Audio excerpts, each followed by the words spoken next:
Today, family members, firstly, a very happy Diwali to all of you from wherever you're watching, and may this festival, may this year light you up with a lot of prosperity and happiness in more ways than one. But we begin our morning wrap with certain news items that are doing the rounds this Tuesday. Now, the Indian cricket team has reached Adelaide yesterday, and on Diwali Day, they did celebrate the Diwali festivities with fans in Adelaide, and it was quite a wonderful scenario there. I mean, India had a practice session, and they decided that okay, we'll also celebrate Diwali with the fans as well. So that is why the Indian cricket team had a good Diwali festivity in Adelaide ahead of the second ODI that will be played on Thursday. Today also, there is going to be a practice session but no press conference. Tomorrow, there will be a practice session and a press conference that will be organized at this point in time. Now, as far as the other cricketing news is concerned, Mohammed Shami, the non-selection controversy really did upset a lot of people. But Ravichandran Ashwin has had his say, like it was right for Mohammed Shami to express his frustration at not being selected because he had performed. But on the other hand, there is a thing that maybe Ajit Agarkar handled the situation pretty well. Now, Mohammed Shami, remember, picked up 7 wickets in the first round of the Ranji Trophy match that Bengal played against Uttarakhand. So that's why now he has put his name in the hat for the upcoming series against South Africa as well. Remember, after the Australia series is over, India will play 2 tests, 3 ODIs, and 5 T20Is against South Africa. And Mohammed Shami could very well make a return at that particular point in time. Now, as far as the men's cricketing news are concerned, in terms of cricket, there is New Zealand versus England. England absolutely hammered New Zealand by 65 runs, and that is going to be a big talking point because the first T20I was washed out. Can New Zealand make a comeback in the third T20I? That remains to be seen. Harry Brook was in tremendous form. Phil Salt was also in great form, and that's why England have managed to pull off a big win against New Zealand. Then Pakistan have managed to bounce back against South Africa in the second test in Rawalpindi. Now it remains to be seen whether South Africa can take the remaining wickets and put them under a below par total. Then Zimbabwe versus Afghanistan. You've seen Brad Evans manage something really spectacular. He managed to take a 5 wicket haul. Big collapse from Afghanistan as they lost at least 7 wickets for close to 20-30 runs. And that is how we are looking at this current situation. The one-off test plus 3 T20Is that will be played in the tour that is there, Afghanistan versus Zimbabwe.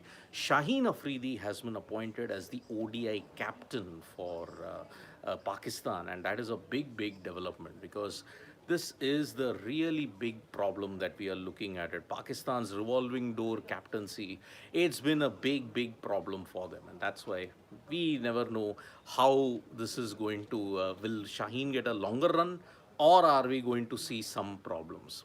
Now the other major thing is regarding the Women's World Cup. Sri Lanka's epic victory yesterday against Bangladesh, wherein they were all but done and dusted. Sri Lanka have now joined New Zealand and India with 4 points apiece.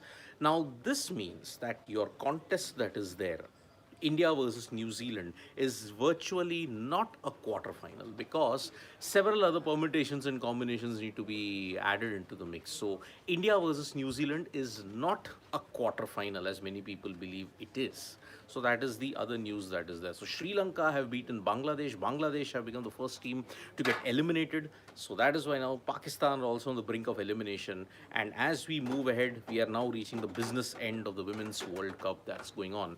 India, even if they lose to New Zealand, it doesn't matter. They can still qualify provided England beat New Zealand and India beat Bangladesh by a big margin. So that's how we are looking at the Women's World Cup at this point in time. Now, as far as the world of other sports is concerned, Cristiano Ronaldo will not be coming to India. That is a report that is doing the rounds that Al Nasser have said that okay, Cristiano Ronaldo will not be making the trip to India because there is a clause in his contract to manage his workload management. So it's a big disappointment for people who wanted to watch the game between FC Goa and Al Nasser. Will they get a Cristiano Ronaldo? Will they get a chance for them? Nope, it won't. So that is one thing. And in the chess world, there was a very shocking development yesterday with Daniel Naroditsky, the 30-year-old chess GM and also a commentator. He died, and the chess tributes have been pouring across all over the globe. I mean, 30 years of age, you would remember that he had called out some iconic moments. In fact, Gukesh Dinglish game, he had called out that match, and he was really, really wonderful with his commentary and his enthusiasm. As a player, also pretty good. Speed chess in particular was his forte, and he will be truly, truly missed, and that's the thing. Now, let's just see how it is on off, how I'm good on off. And Shoriol is Virat and Rohit bounce back in second ODI against Australia will rain interrupt. See, there has been rain in the build up to the Adelaide match, but there is no rain expected on the match day. So that is, I think, if they bounce back, I don't know. So it is the really big problem. MI fan, do you see Rishabh Pant bursting firecrackers? AQI is off the charts. These people are idle. See, MI fan, let's not get into that because that's a whole new debate altogether. Should he burst crackers? Should he not burst crackers? I know AQI is way off the mark. But what do you do? What do you do? You can't stop anybody celebrating a festival. And if that is the nature of the beast, we can't help it at this point. Arnold Gill hasn't scored ODI 100 in Sena. Next two matches in the series is a point to prove. Well, could be. Adelaide is a good sporting. Somewhere between 270, 300 kind of score can be expected. Hope so. Hope so if that happens. Even in Adelaide, scoring 300 plus is not easy. Pakistan is the only team that has scored 300 plus in Adelaide is Australia, but they lost that game. Hope India will break the record in the second ODI. Well, let's see how it happens. We just have another 2 more days to go for the India versus Australia second ODI. So yes, lots of stories coming your way this for Tuesday, folks. Thank you so much, folks, for joining us for this morning wrap. Subscribe to Sports Today for all the latest news and analysis.